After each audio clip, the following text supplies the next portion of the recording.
All right. Welcome back to episode 203 of the God and Guns podcast. I'm your host, Troy. And I'm your other host, Doug. We use this podcast to talk about God, guns, and the responsible Christian gun owners' interest. On this week's show, we'll be talking about betrayal, sedition, treason. Ooh. A little bit later, we'll have on our show, a friend of the show. He's been on here a couple times before, Stewart Rhodes, president of the Oathkeepers. So he'll be joining us a little bit later in the show. So our bandwidth sponsor is Farms Radio Network. We thank them for paying for all that bandwidth out there in the Ethernet floating around, waiting for you guys to download. Thank you, guys. Also, Crossbreed holsters. If you're carrying a gun on your person in your vehicle or got one next to your bed, Crossbreed makes a holster. Check them out, crossbreedholsters.com. Carry the cross. Carry the cross. I'm fighting a cold. I'm about over it, but I am got a cough drop in. So if I sound unusual and you hear me clear my throat, you know what's going on. So, Doug, this week's God and Gun activities. What have you been? Let's see. Man, this has been a week, but I'm telling you, I've been doing my devotionals this week. I didn't get to Sunday. I didn't get to go to church. I was supposed to go to the NASCAR race in Atlanta for one of our with one of our vendors, and man, we went all the way, and we were doing an estate sale for my father-in-law's place, and I've been over there selling tractors and all kinds of stuff all week, and it's been one of them weeks, man. But it turned out good, though. It turned out real good. Everyday carry. Of course, I've been carrying my Glock every day. Yep. Let's see, what did I do? I picked up a couple guns this week, so that's a good thing. Let's see, I'll show you one of them. I got that little jewel, little Charter Arms, off-duty snub nose. I can't see it. You couldn't see it? Mm-mm. How about there? There it is. Okay, cool. Yep. It's Charter Arms 38, off-duty snub nose, little revolver. I picked that up. Let's see, what else have I got? I picked up a new AR. Oh, did I say that? One of those black rifles? Yeah. That everybody's so scared of.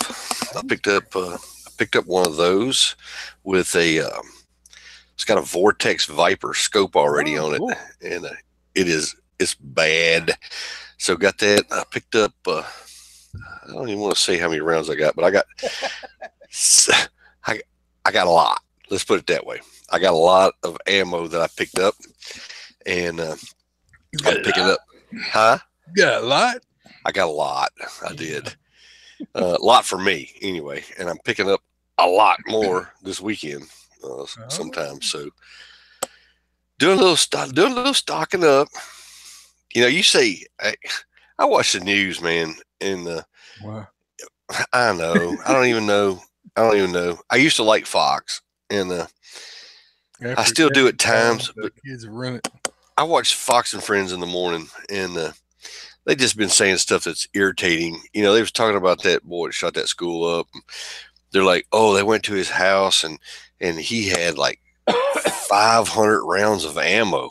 I was like, huh, well, I hope they don't ever come around here. So I got that, and then probably a little bit more, just a little bit, maybe. And that and the magazines. I mean, come on. I know. he had them 30-round mags, and it's like, But anyway, it was a pretty good week for that. So also, my wife and I decided, you know, I set out over the weekend at my father-in-law's place as we were, you know, having the auction and stuff, the estate sale and selling stuff. And he had tractors out the wazoo, man. So we've had people coming in buying tractors and all kinds of stuff. And last weekend, that's all I did from Friday through Sunday was work the estate sale. And the more I sat there and looked at the place, he's got a house, 2 big shops on it, a barn in the back. It's got a pond on it. It's about 5 acres. You know, nothing big, but it's got a big garden spot on it. And the more I sit there and looked at it, I called my wife. She took my brother-in-law down to Panama City just to get him away from the place while we were doing the estate sale because it bothered him. He's lived there for so long with his dad. And I called her on the phone. I'm like, hey, I said, why don't we just buy this? And I ran it by her and ran it past her brother. And next thing you know, we signed papers Wednesday and we bought it. Congratulations. How about that? Yay. So Now you got your fishing pond and place to store all your boats and gear and everything. and I have a place to shoot too. Oh yeah, 5 acres. Yeah. Yeah, it's got a big bank on the side of the pond that I could actually. I'm probably gonna talk to a couple of the pool companies, and because they're always trying to get rid of excess dirt when they dig a pool, and just have them bring it out there and dump it on the other side and make me a little berm up on the side. Do you got a pool there now, or are you going to build you a pool? Because Do I got a what now? does the house have a pool? It does not have a pool. So you have to build a pool. Well, it's got a pond. The dogs and you. I mean, how many times a week kids swim in the pond, man? Oh yeah, till the turtles bite. Yeah.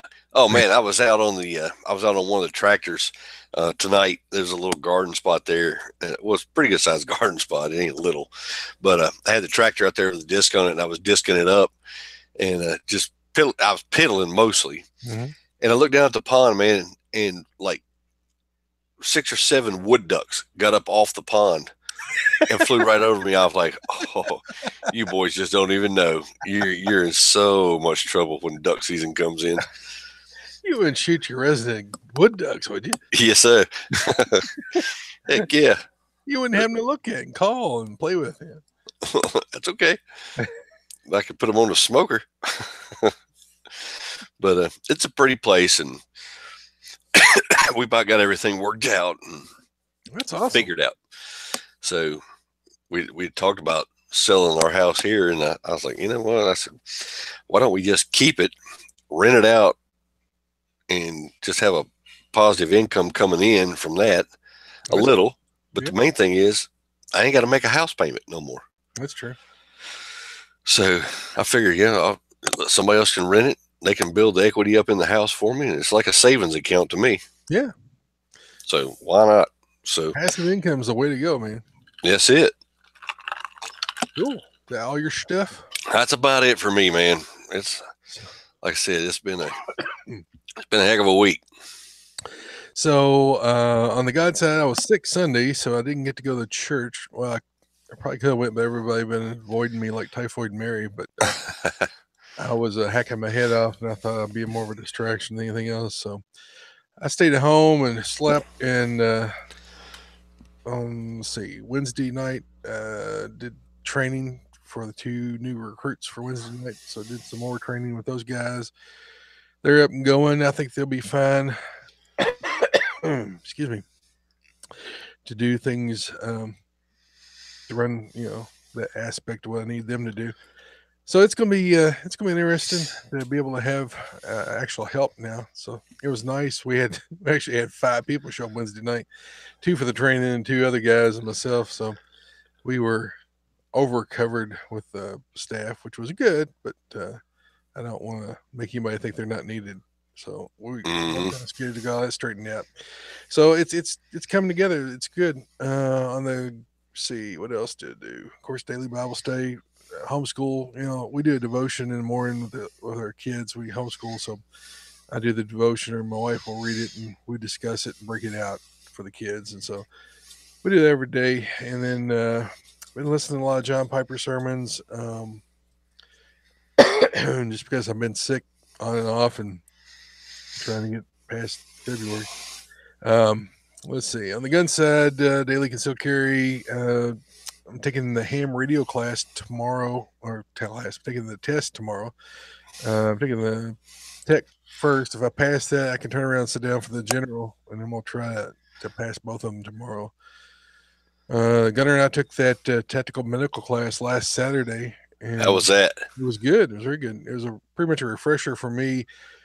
We talked about applying tourniquets, the advantages of the different styles of tourniquets, and all throughout the class. He showed tourniquets like first thing that morning, and like every so often throughout the class, he'd go bang, bang, bang. You're shot in the right arm. You got to put it on with your left arm only, and you had to do it within 30 seconds. If you didn't do it within 30 seconds, they'd make you do push-ups in front of everybody. It needs to be bang, bang, bang. Your partner's left leg, and you can only use your right hand. You get 30 seconds.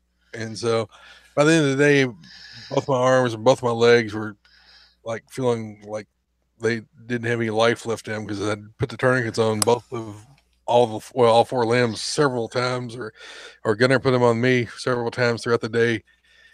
You actually had to, tighten it down, ratchet down, lock in the little clip thing and check the pulse, make sure there was no pulse. And they would go around and check if you had pulse, you're dead. So it was Really?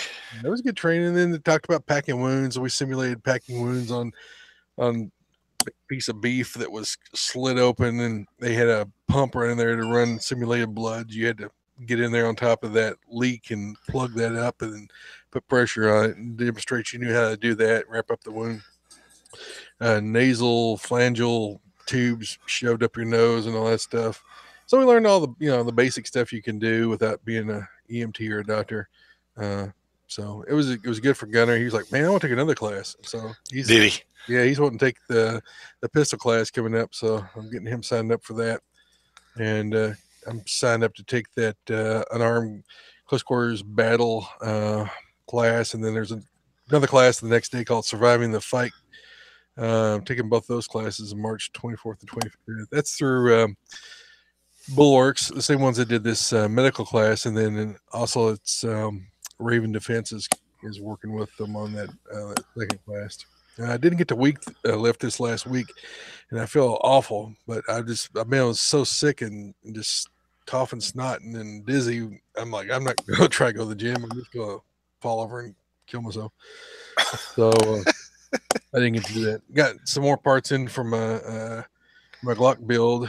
Got in a barrel from Lone Wolf, and I got the receiver. I had the lower receiver for it picked up this morning that came in, and so I've got a slide already, and I've got a spring kit, and I've got the internal parts kits. So I'm gonna try to put that together tomorrow afternoon when I get back from the Hamfest at Cave City. So that was my guide and guns for the week. EDC check. What you wearing? I got my Glock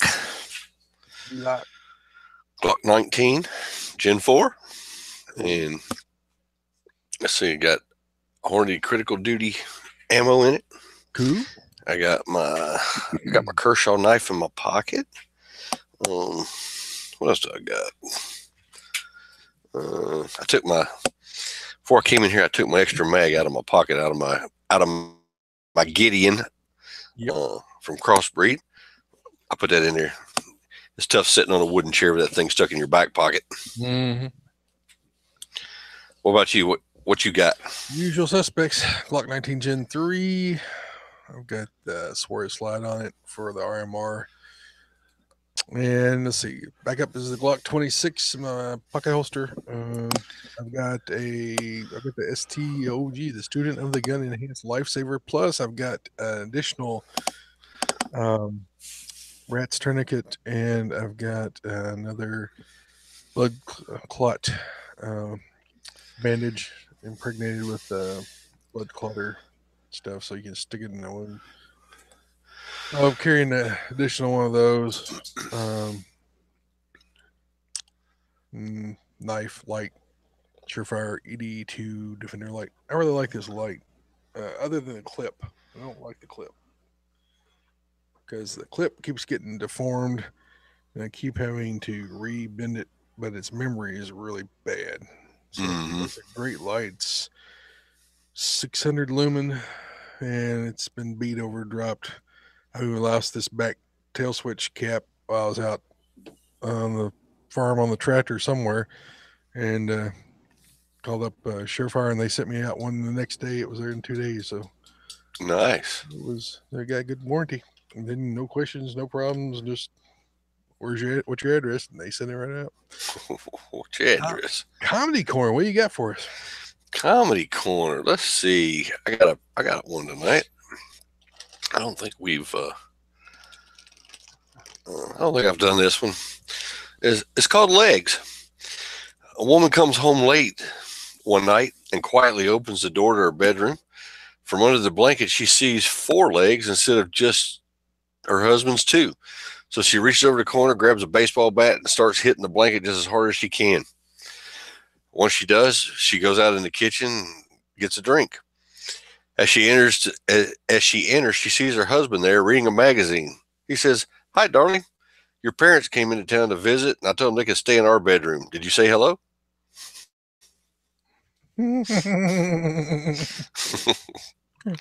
Yes, she did. Not good. Not good. That might hurt. All right, let's see. Did you have some feedback? I didn't have any this week. I just got some while you were reading a joke, and I wanted to look at it and see if it's something shareable. Oh, did you? Yeah. I don't think it's shareable. Prayer request, so I'll answer that one off there. But I did have someone send me a joke, and for the life of me, where is it at? I can find it on my phone faster than I can find it on. Well, I hadn't done that.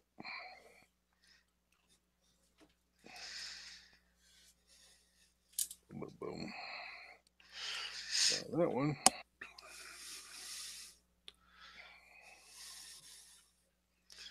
I need to. Okay, go ahead. You were saying?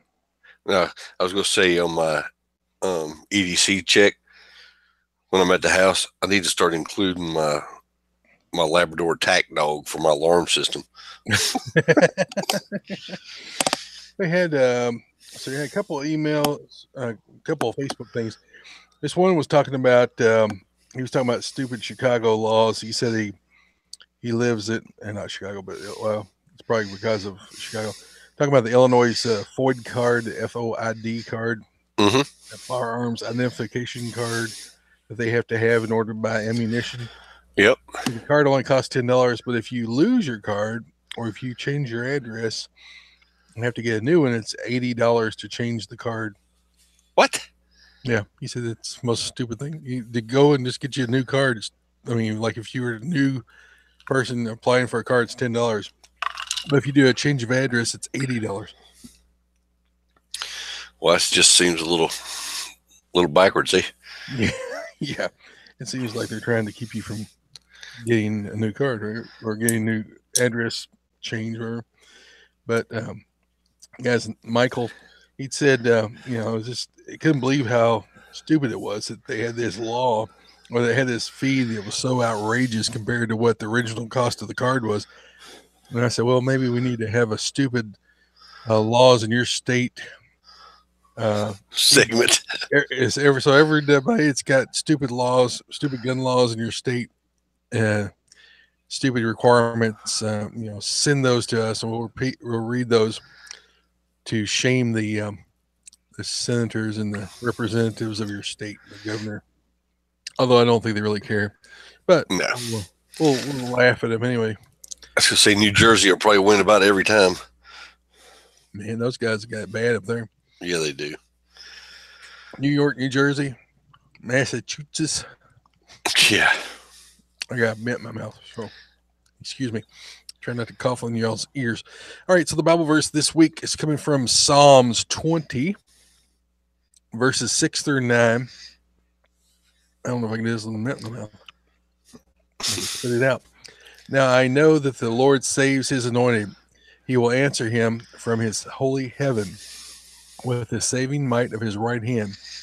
Some trust in chariots, and some in horses, but we trust in the name of the Lord our God.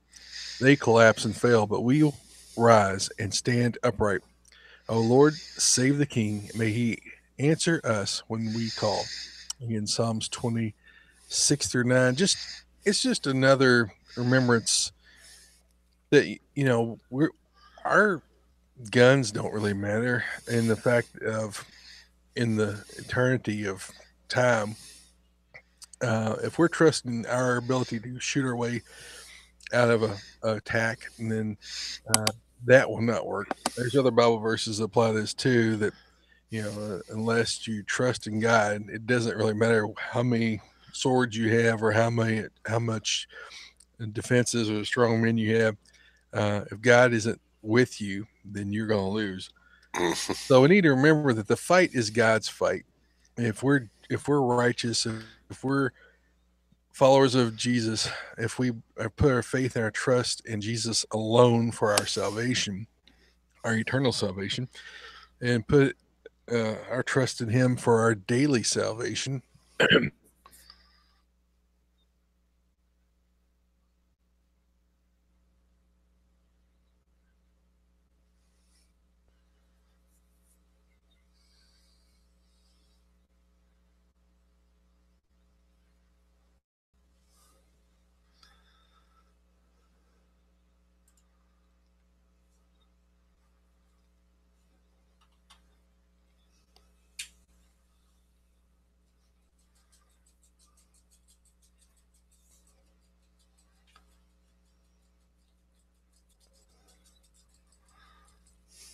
at one who could only kill the body but cannot kill the soul. And we're having some kind of a difficulties here. It's telling me, so if you guys are getting bad connection, I am sorry. You're back. You're back now. I lost you too. Okay, so apparently we lost some connection there. I don't know what's going on, but go ahead and comment on those verses, Doug. Let me check my connections here. No, I agree with you. I lost you for the last part of what you were talking on the verses. But it's just like you were saying. I did hear you say this, and I agree 100%. If the Lord's with you, who can be against you? And if the Lord's not on your side, it doesn't matter what you got, and it's not going to matter. Are you still with me? You froze. Oh no, you're moving now. I thought you just froze up again. I'm just blasting my family with email. If you guys are using up bandwidth, I'm going to smack you around. No, I just tell them, please don't be. My son is he gets to play video games on the weekends, and tonight's considered a weekend, so I'm making sure he's not in there playing against like 6 people live, some kind of competition, because he knew I was recording tonight. Oh, but back to the Bible verse. So the Bible verse is we're not to be afraid when people are talking about they're going to take our guns. You guys heard me last week, or maybe it was the week before. I'm done. I'm not giving up my guns. If they're going to come get them, they're going to have to, shed some blood, or they're going to have to take me when they can. I have the right to defend myself and my family. It's a God-given right. It has nothing to do with the U.S. Constitution or the Second Amendment. If they choose to try to make me a slave, then they're going to have to forcibly make me a slave, or they're going to put me in the ground. I'm done with it. I'm not going to play the games anymore. I'm at peace with God, and that's the way I feel about it. I'm done playing the stupid games. I'm done playing with the communists trying to take our rights. I'm through with it. I'm not going to waste any more fear, angst, anger. Come and take it. That's where I'm at. How That's about right. you, Doug? No, I agree with you. It's getting crazier and crazier every day, and I don't even care anymore. Really, I can't even watch the news without getting bent out of shape 3 ways a Sunday. So it's not news; it's propaganda. It is. It is. It is propaganda. It's propaganda to depress you, to get you to thinking that all is lost, to depress you, to suppress your vote, to suppress your response, to try to make you think that you're in a minority. You're not a minority. You can see these polls that are out. It's 85, 90% to 10 to 15% across the board on liberal news polls that are not good with this, gun ban, this gun grab. So, but where I find my solace is that, my fight is not really my fight. It's God's fight. God will defend the righteous. If we honor God, not that we won't die, not that we won't be martyred, not that we won't be attacked because we're told that, but it doesn't really matter what they do to my body, to my presence here on this earth. My salvation is in heaven. It's going to be much greater than that. Mm-hmm. And they are going to have a rough road to toe going forward, especially as we get near the end here, because they're already making plans to build the temple in Jerusalem again. They're Mm. negotiated. They've been negotiating, trying to get ability to build it right next to the was it the dome of the whatever it's on top of the old temple. Um, so they're going to build it right beside that.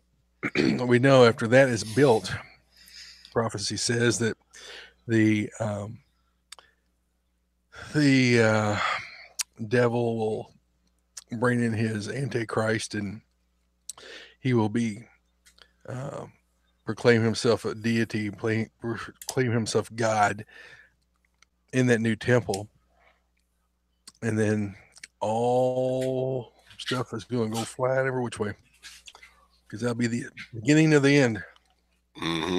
for them, not for me. Yeah, not for us. That's right. So I'm getting closer every day, guys. So you need to be in the Word. If you're not in the Word, we had a discussion about that today in our what was it today? It was yesterday. We had a discussion about that with the kids about what was today. I was over a meal. I was talking to them about the importance of knowing um, the scriptures because Eve was deceived by the devil because he said, "You will not surely die. You will not die right away if you eat of this." And she's like, "Oh, okay." Well, God said, "You will die." He didn't say it would be right then, but you will die, and she did die. And so was that curse placed upon all of us. The same thing happens when you see the devil trying to tempt, and this is the discussion I had with the children. You see the same thing when the devil's trying to tempt Jesus to jump off of the temple, and the angels would protect him. And he quoted falsely part of the prophecy about Jesus would not be harmed. He wouldn't be hurt. That the angels would protect him. And Jesus corrected the devil with scripture that you don't test God. Uh, and Hmm. so, if you don't know the scriptures, when someone takes them out of context or takes them and changes a word or two in them, making them mean something they don't, then you're in trouble. And then you can not knowingly sin. Um, and so, you want to make sure that you know the scriptures yourself. So, when people are telling you things, like me, if I tell you something that's wrong, you'll know the scripture and you know that it's taken out of context of what it was talking about. So you want to make sure that you yourself know the scriptures. You that know that you um, have faith in what God has said and promised you. If you know the promises of God, you don't fear the future. You don't fear what could happen, and so you'll be prepared to deal with it when it comes. You won't faint of heart. You won't shirk from your responsibilities, and you will proclaim the gospel that Jesus Christ is the Son of God. He came, He lived, He died as a sacrifice for your sin, free gift offering that you can accept or reject. If you reject it, then that's the eternal sin that cannot be forgiven. You have to accept that Jesus is Lord, Jesus is the Son of God. Apart from that, you will be separated from God. And it's not promised that you'll get another opportunity. So be Hmm. careful about turning down that offer, right? All right. So going to be going into the main topic here in just a second. Excuse me. I have to keep clearing my voice. We will be joined by Stewart Rhodes, founder and national president of Oathkeepers. I'm going to go ahead and start into his bio because he probably will jump in here any moment. So Stewart Rhodes was a U.S. Army airborne veteran. He is disabled, retired. He is a volunteer firefighter veteran. He is a graduate of the 2004 graduate of Yale Law School. He is of course, the founder and national president of Oathkeepers. He comes from California, Fresno, California. Let's see what else. He's got so much stuff here. I don't even know how to go. He joined the U.S. Army straight out of high school, age 18. Attended basic AIT jump school at Fort Benning, Georgia. Then served as a paratrooper in the 11B1P. I'm sure I'm messing that up. There's probably a Bravo Papa or something there. I'm missing out. Airborne infantry. He was stationed first at Fort Bragg, North Carolina, then at Fort Lewis, Washington, where he served in long range airborne scout company for the 9th Infantry Division. He was in the 60th Infantry, the 9th ID Scouts. Am I saying that right, Doug? Mm-hmm. And until disabled in a rough terrain parachuting accident during the night jump. It was thereafter redesignated as E Company. And the 109th MI, I don't know what all these abbreviations are. You guys in the military probably know it. I am. Nice. I'm sorry. But, well, maybe Stewart won't be joining us. He should be on here in a second. But what we're talking about tonight is what I was going to talk about. And we'll deviate a little bit from that tonight. But betrayal, sedition, treason. When I see Trump saying, "Oh, well, go ahead and put that that gun ban bill in there," to that really evil woman from California. Yeah, I'm not going to repeat her name. When I see him say that, I felt betrayed. Like I haven't felt betrayed since I don't know when. And I felt betrayed by him saying that, and I'm thinking, what is he doing? I mean, the whole reason that he pretty much got elected was because of the conservative gun owner groups supporting him during this.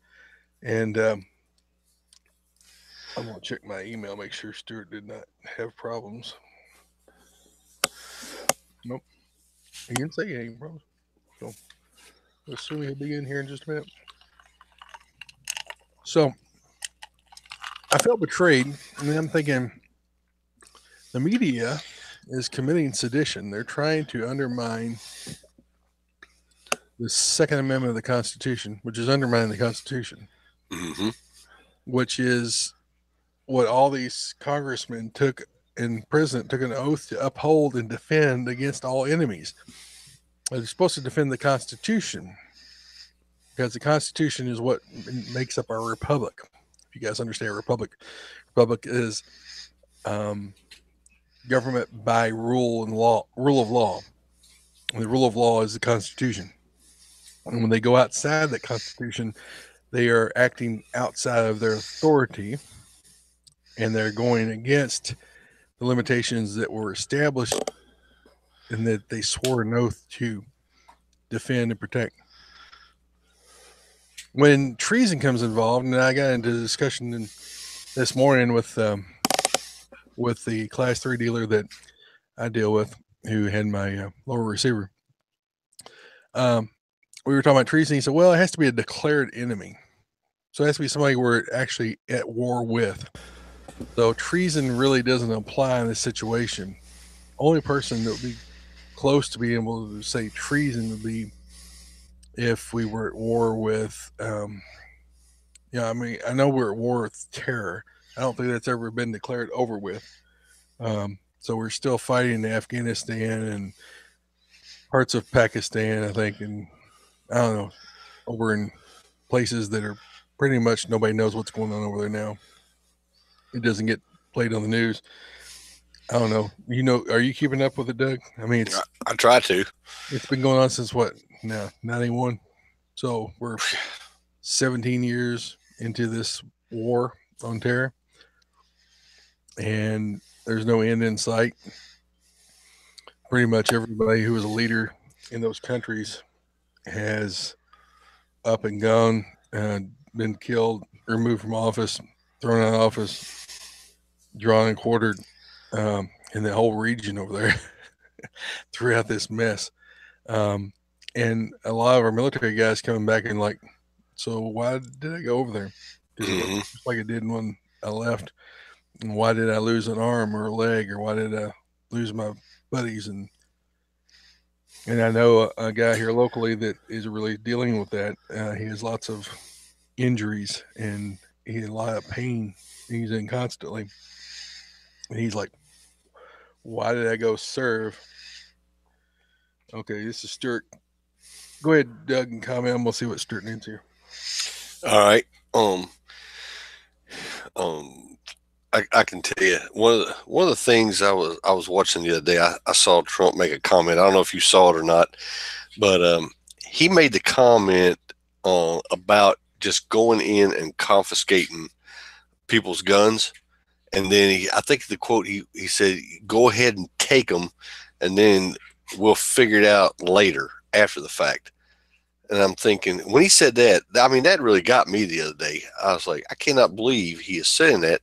And I know he's got all the Democrats and stuff sitting around him, and I hope he was just saying it just to be saying it, and he doesn't really mean that, because I don't know, that just bothered me when he said that, man.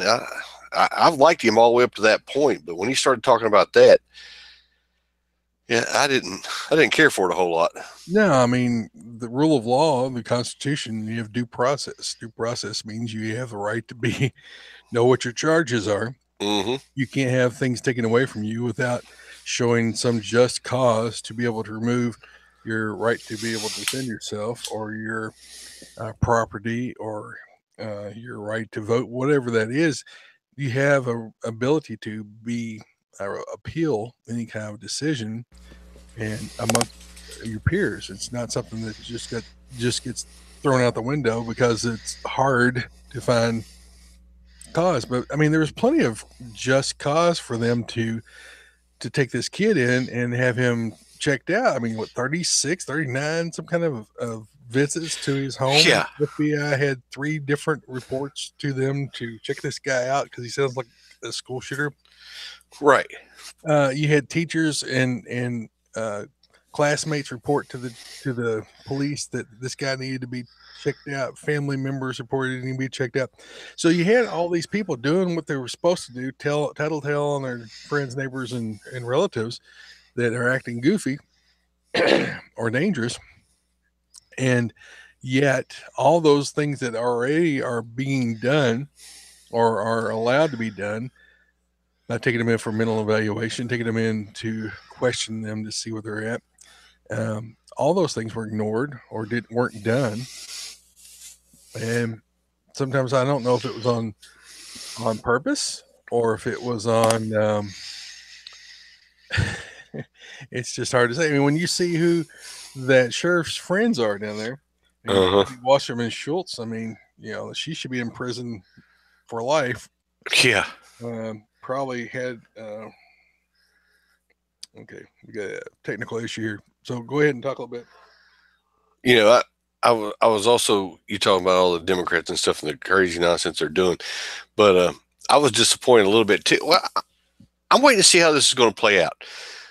I don't know if you saw it up there in Kentucky, but Walmart and the big one was Dick's Sporting Goods. I don't know if I'm assuming that's a chain up in Kentucky. I think y'all got Dick's Sporting Goods up there. Not but one, and it's nothing I ever go to. No, I mean, I don't go to it either. It's not a big deal to me of what they do because they're horrible and they're overpriced. But they were talking about not selling any kind of a long gun or rifle they're going to make the minimum age 21 years old, or you couldn't buy one. Me personally, I would love to take a 20-year-old in there and let him try to buy a gun and go ahead and sue them for discrimination. They're age discriminating because right now it's perfectly legal for an 18-year-old to go in and buy a long gun. And I'm thinking, man, these guys are crazy. I don't know. I don't understand what they're doing.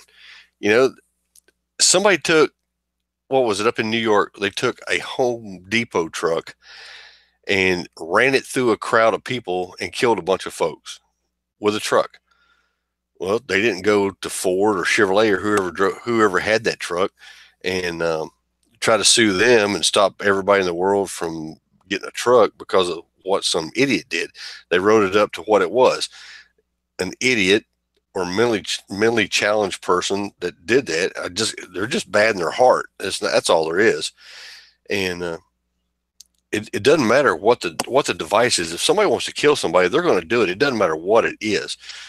Democrats just want to try to take away your guns and your rights. I told somebody the other day, they were talking I get into these little spats with liberal friends and stuff, which I don't have many of them, but some of them decide to perk up, and they were talking about they didn't see any problem with taking away AR rifles, so people couldn't buy them because they're assault rifles.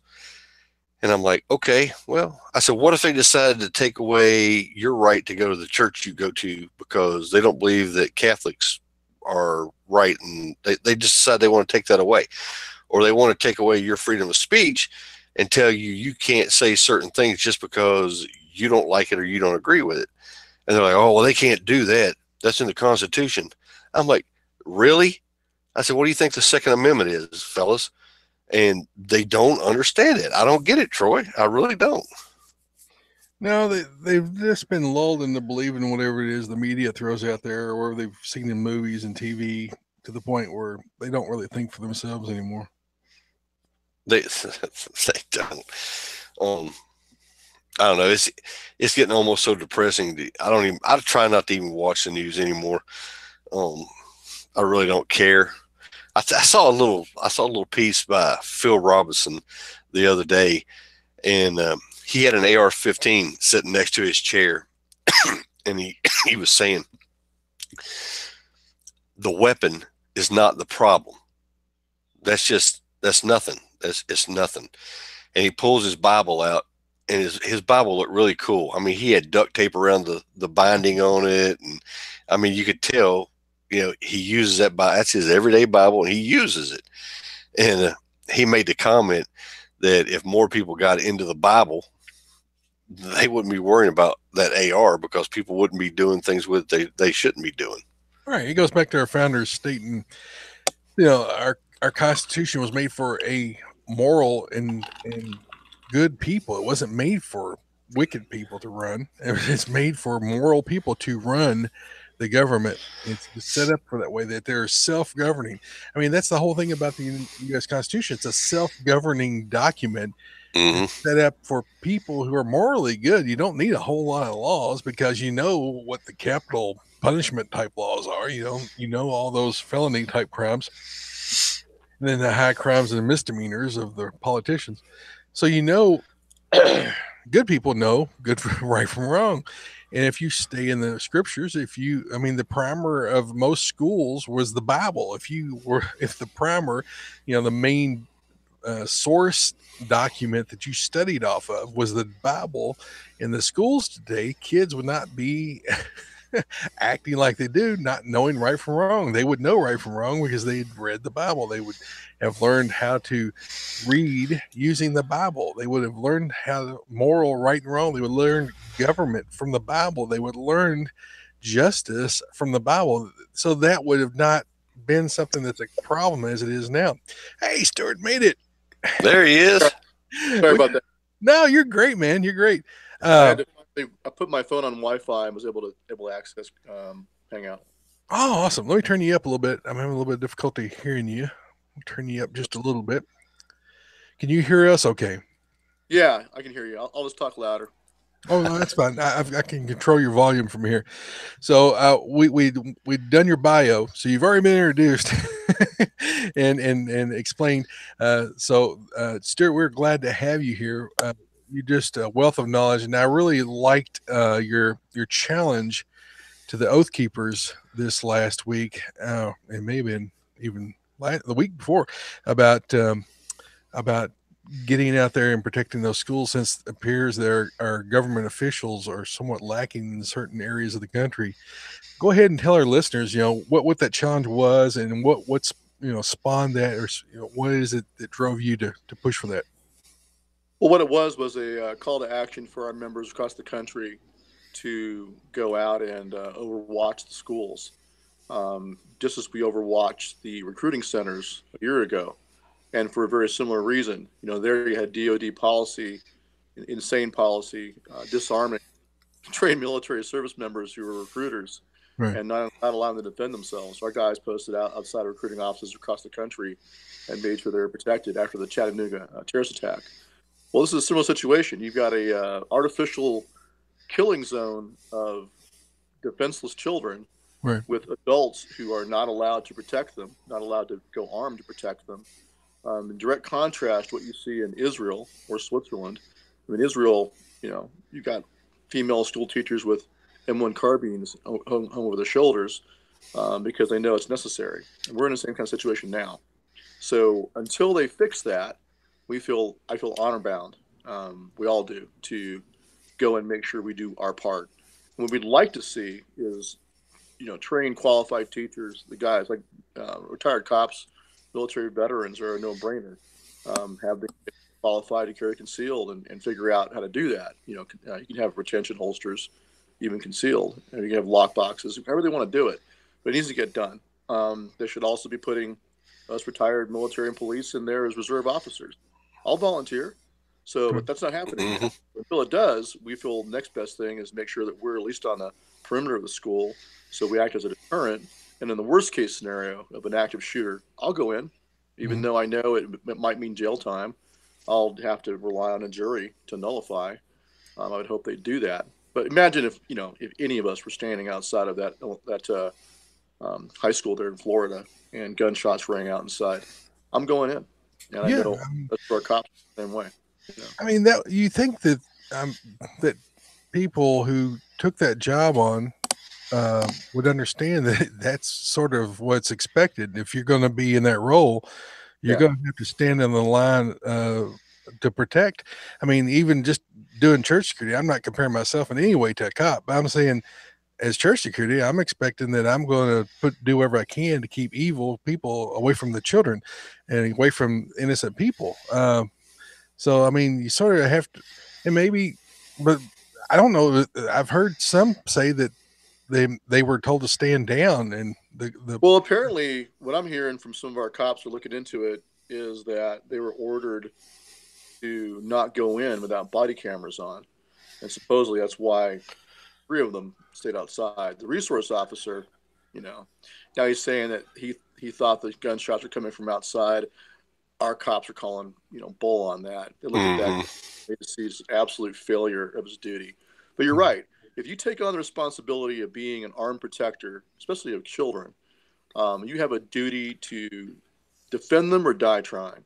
And if you're not do that, hang up the badge and the gun and go do something else. Go be a mailman. Right. I heard that body cam thing too.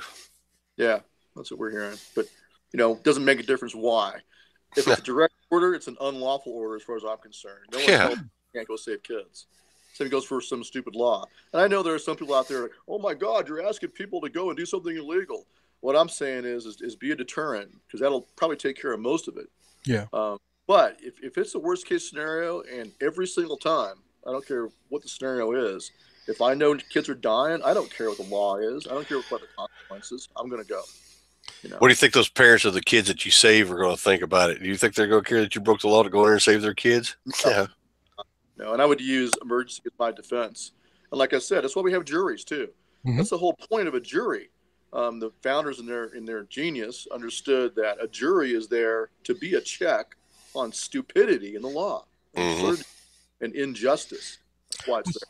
Well, I mean, the bunch were acquitted in Malheur because the jury realized how stupid the case was and how obscene it was. So I would rely on the jury.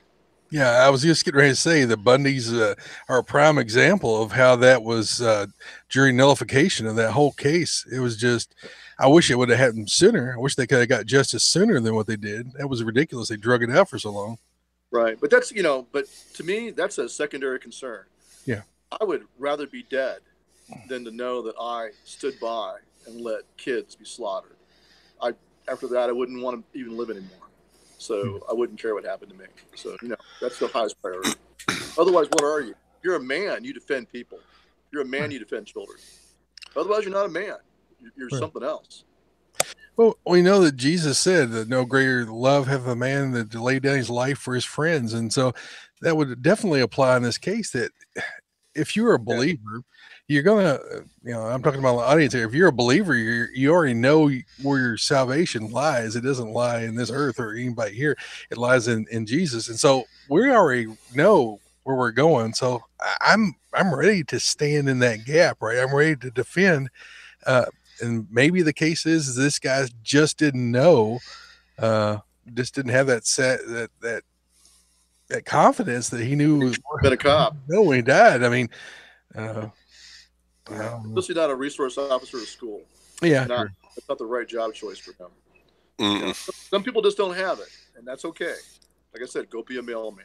Don't put on the airs and get the pay and all the prestige of being a protector if you're not going to protect. Yeah, very frustrating. I got 6 kids. I just can't even imagine just doing what they did. It's disgusting. It really is. Yeah, it's of course we're quarterbacking here from 2 weeks out and still don't know all the answers. The tapes have not been released. Off the hook. Did they stop the shooting? No. Did they go in the building? No. It's a fail. No matter what their reasoning is, it's a failure of duty. Sorry to catch you off. But. No, you're fine. You're fine.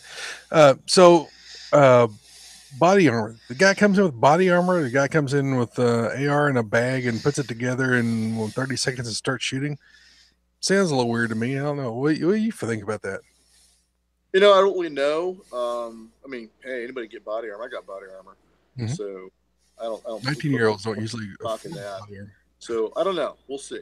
I do know that on the blood dancers, they're dancing in the blood of children, are going to use this to the hilt. The only way to stop this from happening again and even more infringement of our right to bear arms is for us to do something about it. And so we do want to see the teachers armed. We want to see cops in schools. We want to see veterans in schools. All of those things are the long-term goals. In fact, we have a webinar on Monday night on March 5th with a panel of our most experienced police officers to lay out their recommendations for long-term solutions, what really needs to happen to keep kids safe. And they're also going to give advice to our people that are out there right now guarding schools so they do it right. And our emphasis is going to be on observation. The media wants to talk about how we're going to go running into schools. That would only be in the most extreme situation. And we're going to task our people that only the most trained, like our retired cops or combat armed military, are going to be the designated guys that would go do that. And only when there's an actual situation going on. Otherwise, their job is to spot and report. Right.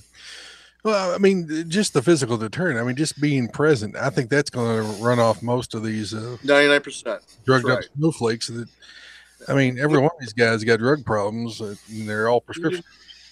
Even an active shooter or a terrorist is going to go pick a softer target if he sees people outside watching the school. He's not going to go there, right? Because he'll be failed. He'll be taken care of.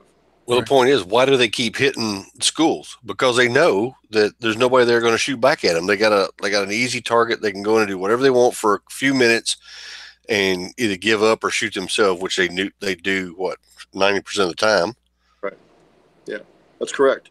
Like Matt Bracken said, we did a webinar last week and had Matt Bracken, the Navy SEAL, on. It's like staking out a goat as bait. That's what he said it's like. Mm-hmm. They got our kids staked out like goats. Mm-hmm. They're unprotected. It is a soft target. It is one that's easy to get and it's horrific. And they know it. Yeah.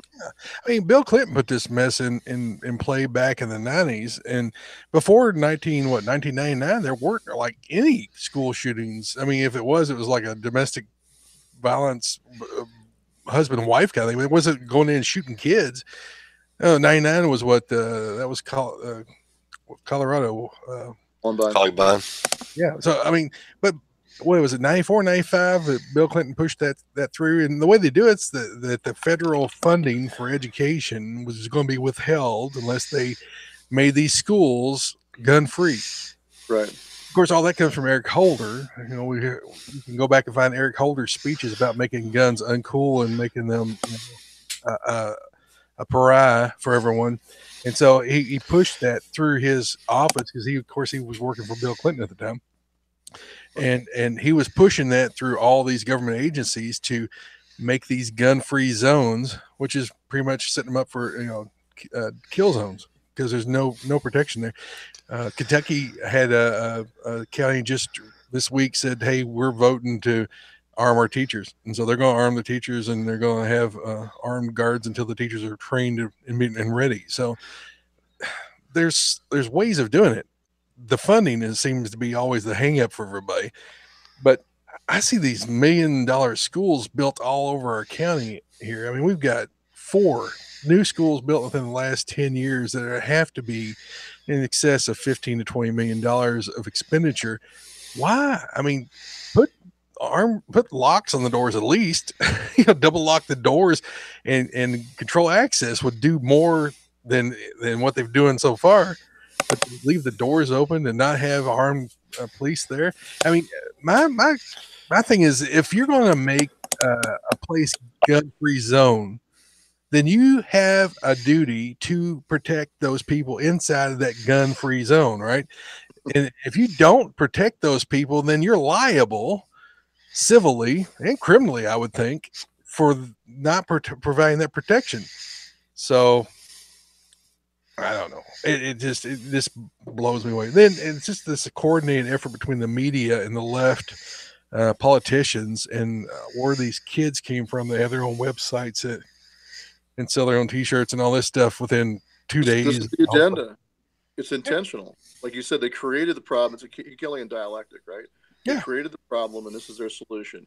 So they created an artificial problem of staked out kids as bait, knowing that's what's going to happen to them, and then they use that. That's what I think is what's happening. They don't care that kids are dying. The last thing they want to do is solve that with firearms, like they want, because they want to blame the guns.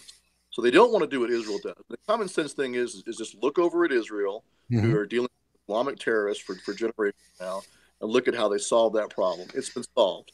It's called armed teachers and trained teachers. Right. They all get 2 years mandatory military training, and then a lot of them are reserve police officers, and they make sure they're armed. We could do the same thing here. And like you just said, the budgets in these schools, you got these, brand new football stadiums and all kinds of money being spent. But they're not spending money at all. So that's a bunch of nonsense that it's a budget concern. But you know what? Okay, I'll self-fund. I'll provide my own equipment to standard. I'll go through the training to standard. If I have to, I'll go to the post academy. Just let me go. Let me do it. And I'm sure plenty of other guys will do the same thing. But they don't want us there. That's the last thing they want, is for us to keep those kids safe using firearms. Right.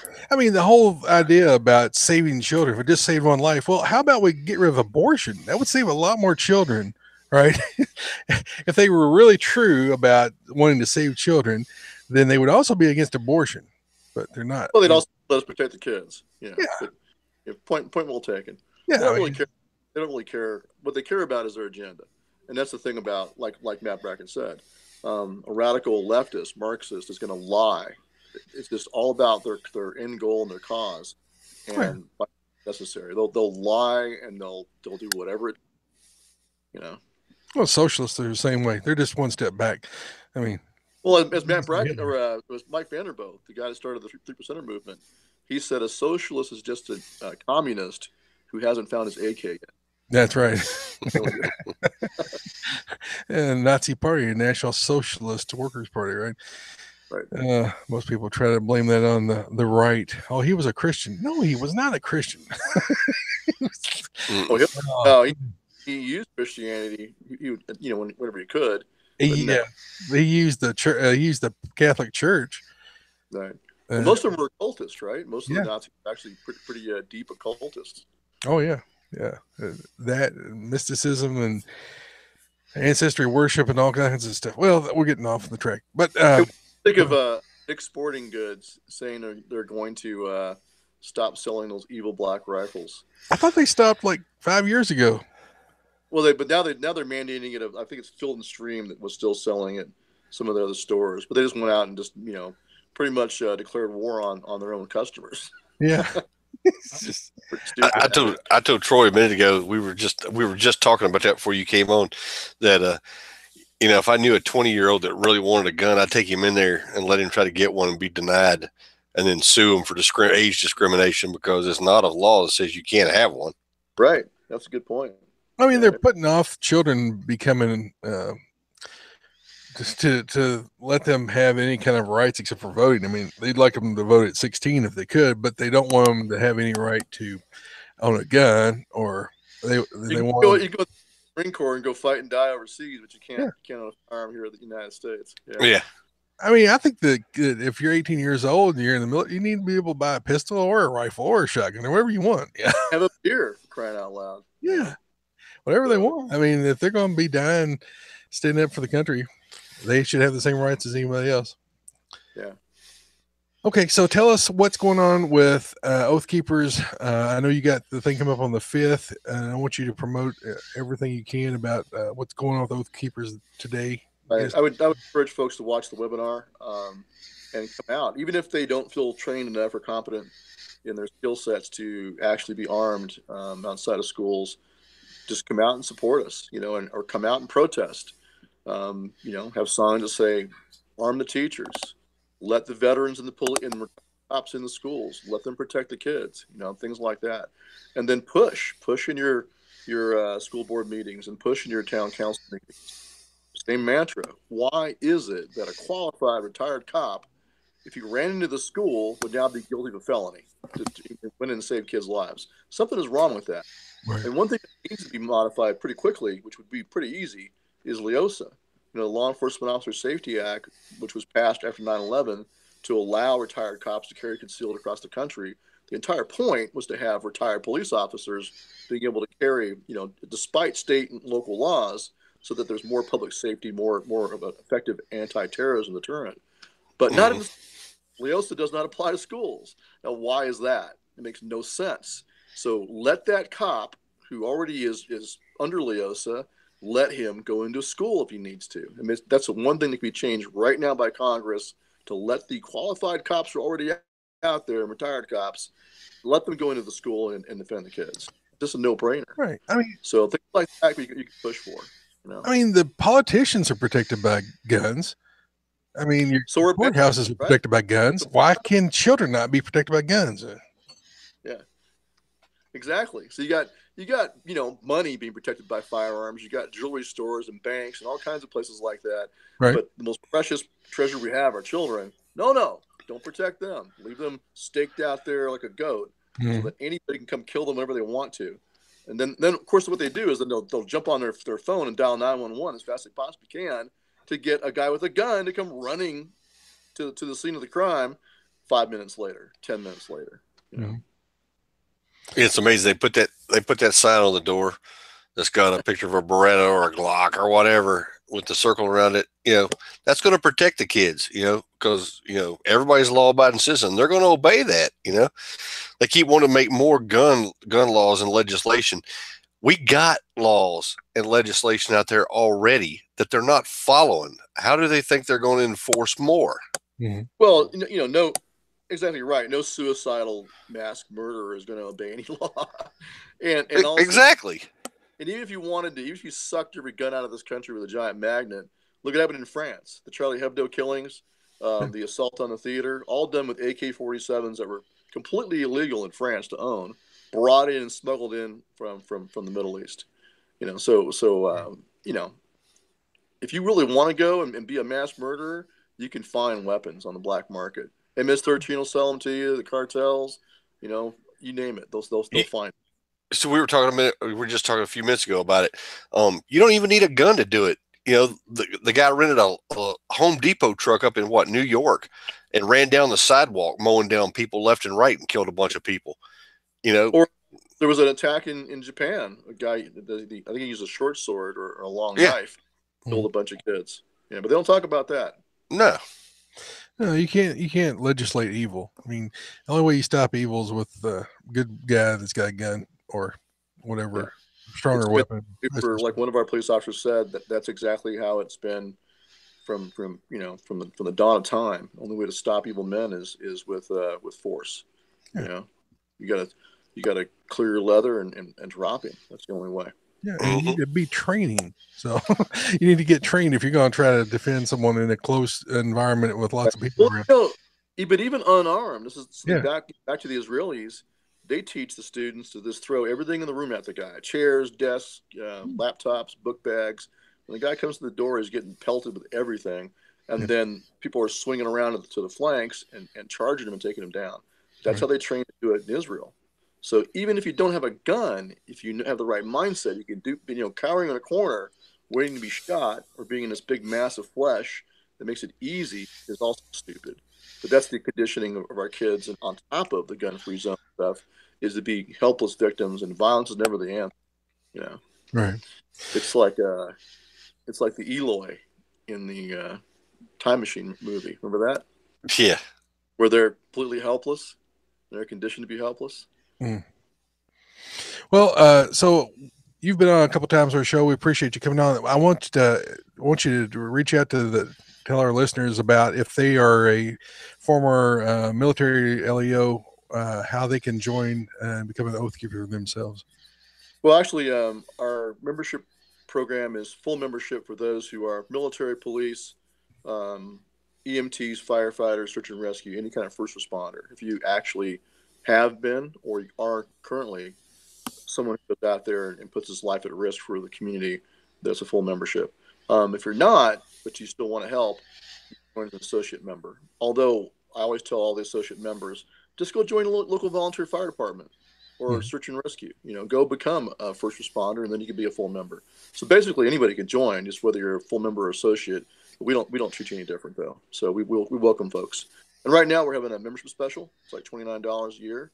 And also we're having a drawing for a Daniel Defense M4. So now's a good time to join if you're going to join. Yeah, that's cool looking good.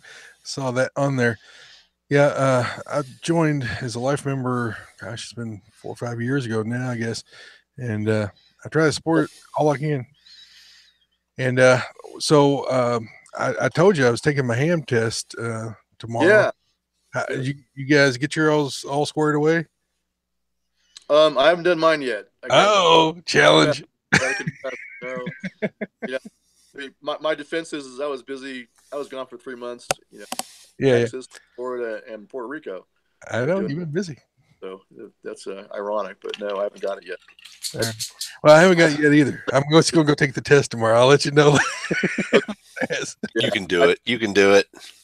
Well, I know you just cram for it like anything else, right? Yeah. I've been cramming for the last 3 weeks, and I'm pretty confident I'll get one of them. I don't know if I get both. I'm gonna try to get at least I know I get the technical, but the general ones. It's gonna be. I'm gonna be cramming all night tonight after I get off the show. Good luck. Good luck. All right. Well, thanks a lot, Stewart. We really appreciate you coming on. One thing I also want to say is I think people should go on the attack. You need to have rallies and protests demanding that the children be protected by what makes sense, which is good guys with guns. That's right. Demand it. Okay. Go on the attack. All right, guys. Thanks for having me come on, and I appreciate it. Sorry about the technical difficulty. And I'll be back anytime you want. Just let me know. Thanks a lot, Stewart. Appreciate it. You have a good night and good weekend. Yeah, thank you. God bless. Take care. You too. Bye. All right. So let's see. Where were we at? I guess we're. How do I get off this? He's back. He's gone. How did I get off here? I just ejected you. That's how. I was in the middle of doing it, and he was talking. All right, so glad to have Stewart on.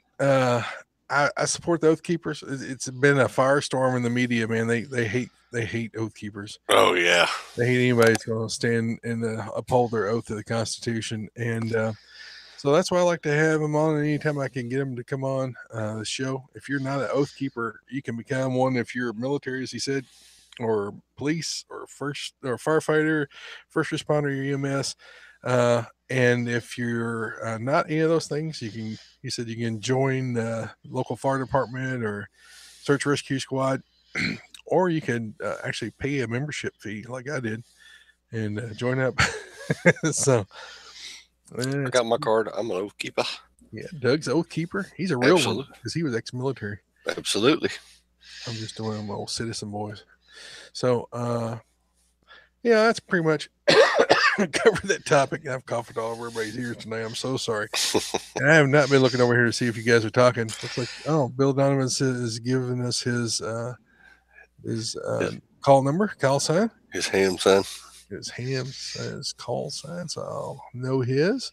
Cool. I'm just scanning through here. Hey, there's Tim. The FOID address is changes $5 Illinois. Huh. Look at the CCW one though. Oh, CCW. The CCW. Okay, so that's what he's talking about. Well, I thought he said it was the Floyd card. You must have got him confused. I dropped? No. Okay, I did drop. Okay. That was earlier. Okay. So I'm back up to speed. You guys we'll go ahead and continue commenting on there. Yeah, I'm hoping to get my ham past those both tomorrow. And the reason I brought it up was Stewart because last time we talked to him, he said, "Hey, I need to get mine finished up too." It's been 3 years ago. I guess since he's been on. I guess it was back in when all that stuff was going on with Bundy Ranch. But all the Bundy Ranch stuff got dropped. I mean, all of it. I think there was one thing on some kind of a little misdemeanor thing was the only thing they actually got hung on. But that may have been up in Oregon or it was Washington State where they killed that guy. Mm-hmm. The FBI killed that guy. Yeah. Assassinated him, shot him right there on camera, and they were proud of that. That's really bad. Not all the FBI is bad, guys. Understand I know we got listeners who are ex-military, ex-CIA, ex-FBI. This got a request from a guy here in Louisville, is ex-CIA. It's a guy I know from through other people, and I don't have anything against good guys that they're doing their job, but I got it against people who are trying to undermine our Constitution. I got it against people who are assassinating people based on political ideals. I've got a real problem with that. And God says he has a problem with people who are unjust. Yeah, they're going to be accountable for that, guys. And I'm just sharing you the good news. The good news is that all sin can be forgiven except for one, and that's rejection of Jesus Christ as God's Son. So all sins forgiven. All sins can be forgiven. Yep. So there's that.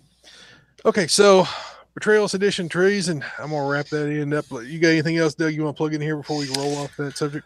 I'm good. Good deal. Help out our show. You can help our show. Patreon was set up because we had about 4 or 5 guys kept on saying, "Hey, we support your show if you set up a Patreon account." So we set up a Patreon account. It's patreon.com/God and Guns. We have some great contributors. Tim Kim, which is online right now, I think so. Mm-hmm. Kind of looked over there. John Odlin, Doug Schultz, Steve Stone, Shannon Copeland, and there's several more that said that not to mention their names because they don't want to be known. So we don't mention their name. We can do that. I started returning people's contributions that asked that didn't tell me not to return their contributions this morning, and it's a slow process. I hit the button and then went into this little death spiral for like 10 minutes, and then I went to the next one and it locked up. And so I'm gonna try to get it all finished up tonight before I go study. But hopefully we can get all those contributions returned for those that didn't want us to keep them. So thanks a lot, guys, for the contributions. I'm rambling on. Mm-hmm. Must be this cough drops or something. I don't know. So you can use other links here to help support our show. Join the NRA. Right now is a good time to join the NRA.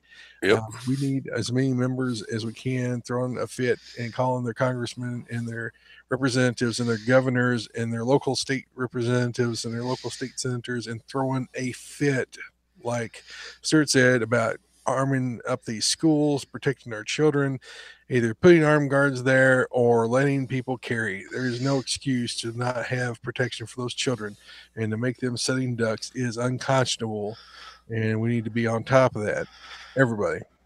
And you can help by joining the NRA, and you can help by going to the local school meetings and tell them what you think about it as well. And so do that. Join DVOR. DVR is a clearinghouse for Optics Planet, and it's very addictive, and it will probably cost you a really high credit card bill.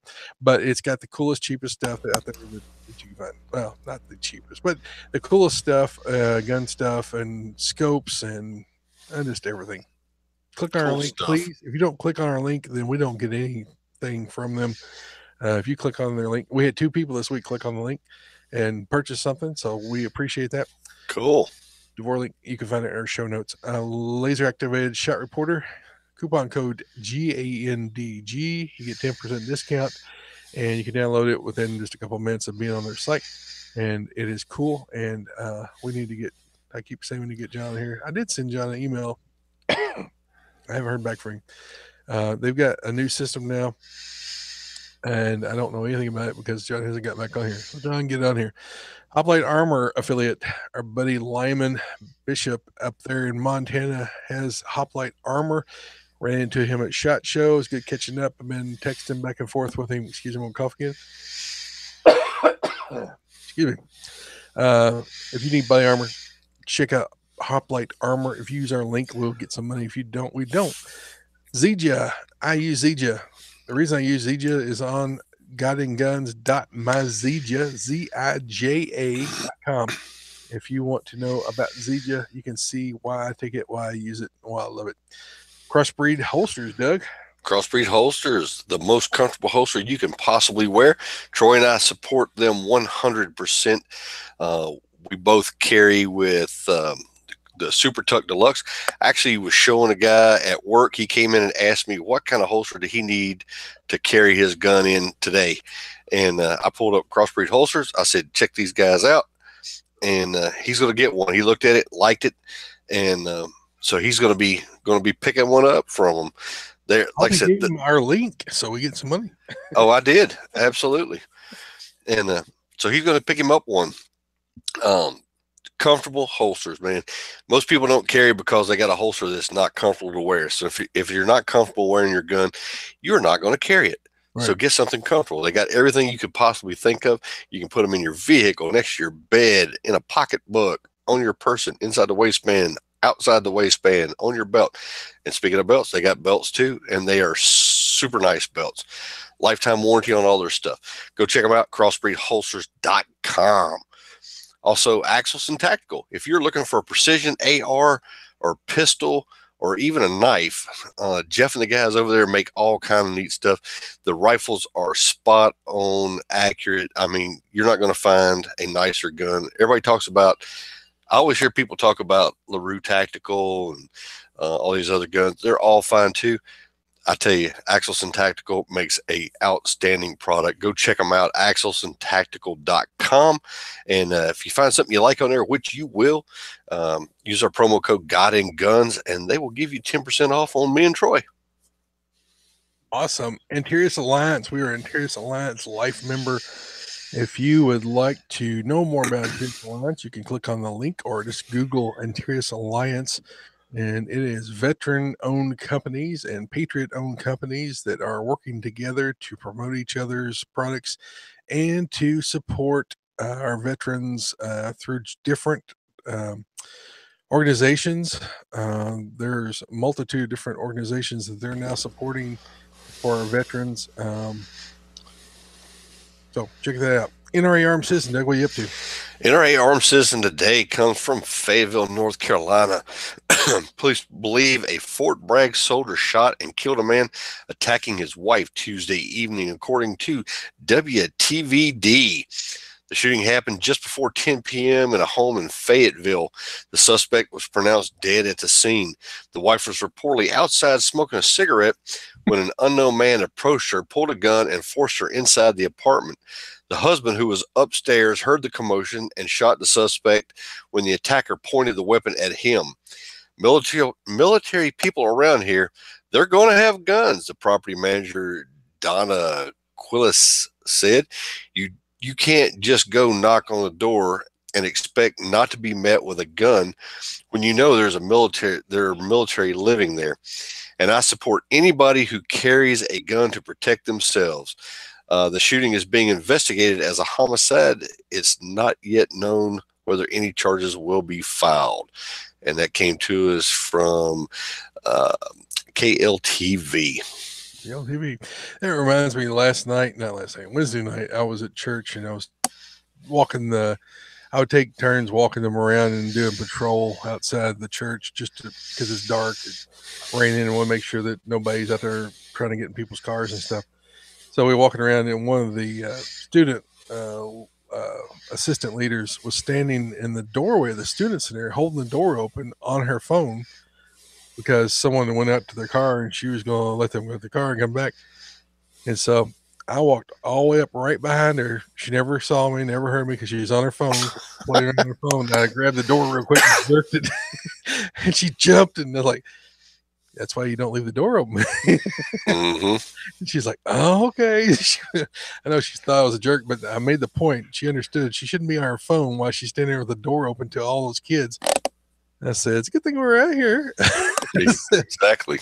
And because we just had a guy in there earlier in the night that was, a known problem, and I went and talked to him, and he left there soon after.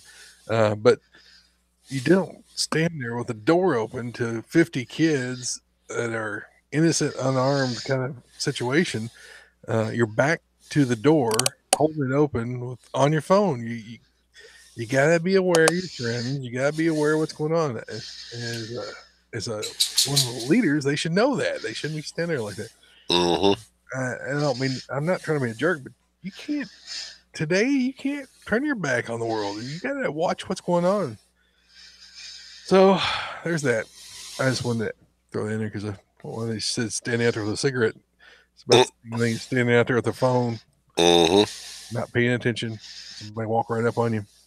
So keep your eyes up, guys, whenever you're going from your house to your car, or your car to your work, or your car to your store, or store to the back, whatever.